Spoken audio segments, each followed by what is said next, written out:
تو کعبے کی کرین کا اس کے ساتھ کیا تعلق؟ آپ کی تو ڈیوٹیاں ہیں بزرگوں کی، علاقے سنبھالے ہوئے ہیں، اور آپ خود کہہ رہے ہیں کہ وہ پاکستان کے حکمران ہیں. تو سر اگر پاکستان کے اصلی حکمران وہ ہیں تو پاکستان میں جتنے قرضے چڑھ گئے، پاکستان میں جتنے بم دھماکے ہو رہے ہیں، پاکستان میں جتنی غربت ہے، پاکستان میں جتنی بے روزگاری ہے، ان ساری چیزوں کا پھر جھگڑا ہمیں پولیٹیشنز کے ساتھ کرنے کی بجائے جا کے ہمیں پھر پلے کارڈز ان درباروں کے باہر کھڑے ہو کے اٹھانے چاہیے کہ حضرت کدھر ہیں آپ، حکمرانی کریں نا.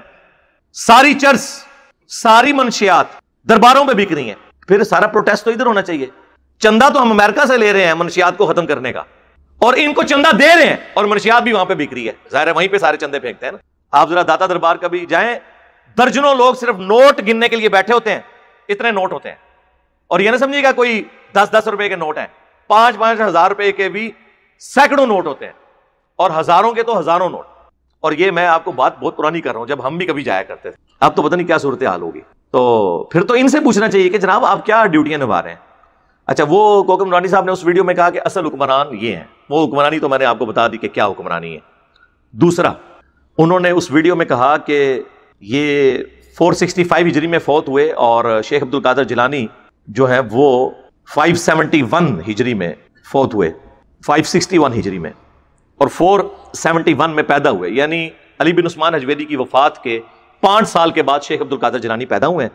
اور وہ یہ تمنا کرتے تھے کہ کاش میں ان کا زمانہ پاتا تو میں ان کا مرید ہوتا. یہ وہ ان کے فضائل اور برکات بتاتے ہوئے یہ کہہ رہے تھے. میرے سیدنا غوث پاک رضی اللہ تعالیٰ عنہ کی ولادت 470 یا 471 بیان کی گئی ہے، اور داتا صاحب کا وصال 465 میں، یعنی سیدنا غوث پاک سے 5 سال پہلے. اور میں نے یہ بات بزرگوں سے سنی کہ سیدنا غوث پاک رضی اللہ تعالیٰ عنہ فرماتے تھے داتا صاحب میرے ظاہری زمانے میں ہوتے تو میں ان کا مرید ہوتا. اور پھر انہوں نے کہا کہ اگر کسی کا کوئی پیر نہ ہو تو وہ کشف المحجوب پڑھ لے. وہ حضرت داتا گنج بخش علم کے لحاظ سے کتنی بڑی ہستی، کشف المحجوب، وہ کتاب جس کے لیے کہا گیا کہ جس کو مرشد نہ ملے یہ کتاب پڑھ لے تو یہ کتاب ہی اس کے لیے رہنمائی کو کافی ہے. اور جس کا کوئی پیر نہ ہو یہ کتاب پڑھ لے. ان کو تو یہ پتہ ہی نہیں تھا کہ کتاب کو ہمارے جیسے پڑھے لکھے لوگ بھی پڑھ لیں گے. ہم تو انجینئرنگ کرتے ہیں نا، ظاہر ہے، یہ تو میں تو میکینیکل انجینئر ہوں، ہر چیز میتھمیٹیکلی دیکھتا ہوں. تو واقعہ اس میں لکھا ہے صحف اور شکر کے چیپٹر میں، جنید بغدادی کا صحف اور بازید بستامی کا شکر.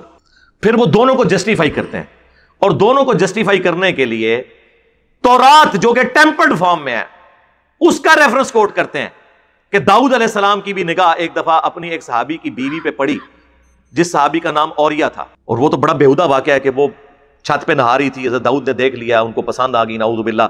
پھر انہوں نے اس کو جنگ میں آگے بھیجا تاکہ وہ قتل ہو جائے اور میں اس کی عورت سے شادی کر لوں. یہ پورا واقعہ انہوں نے کوٹ کیا اور کہا اسی وجہ سے تو حضرت داؤد معافیاں مانگتے تھے، قرآن میں آیا اس واقعے کی وجہ سے. اپنا بابا جنید بغدادی بچانے کی خاطر حضرت داؤد علیہ السلام کو تختہ مشق بنا دیا، ایک جعلی واقعہ. اور اس سے رزلٹ نکالا، صرف کوٹ نہیں کیا، کوٹ تو تفسیر تبری میں بھی ہوا ہے، لیکن یہ انہوں نے اس سے رزلٹ نکالا، نعوذ باللہ من ذالک. اور کہا کہ ان پہ گرفت اس لیے ہوئی تھی، جنید بغدادی کا وہاں سے صاف ثابت ہوتا ہے. شکر کے لیے انہوں نے کہا کہ ہمارے نبی کی نظر بھی تو ایک دفعہ پڑ گئی تھی، نعوذ باللہ، اپنے صحابی زید ابن حارثہ کی بیوی پہ، اور وہ انہیں پسند آئی اور زید کے دل میں اللہ نے نفرت ڈال دی.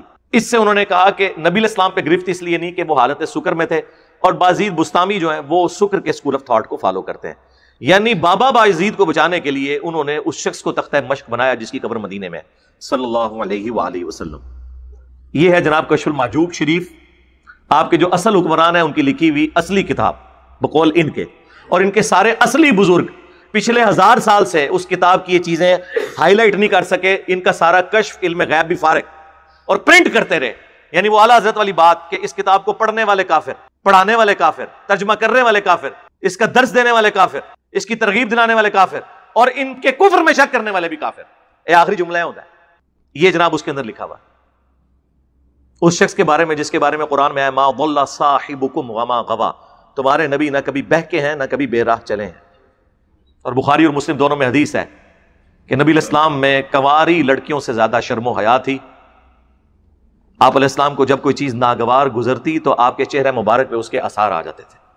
اتنی شرم و حیا تھی کہ آپ کے چہرے سے صحابہ اندازہ لگا لیتے تھے آپ کو یہ بات بری لگی ہے. اپنے ایکسپریشنز کو بھی حضور کنٹرول نہیں کر سکتے تھے، اتنے اور یہ جو بالکل سادہ لو انسان ہوتا ہے نا، صاف ستھرا، اس کی نشانی ہوتی ہے۔ کشف المحجوب میں یہ بکواسیات لکھی ہوئی ہیں زید ابن حارثہ کی بیوی کے بارے میں۔ ٹائم قیامت تک جواب دینا جائے، شڑول نہیں مار دیں، علمی جواب دینا۔ تو ہمیں تو موقع ملا، اس ساری محفل کا ثواب ہم اصالہ ثواب کرتے ہیں جناب اعلیٰ حضرت کوکب نورانی صاحب کو کہ انہوں نے ہمیں موقع دیا کہ ہم دوبارہ سے وہ زخم چھیلیں ایسے کر کے۔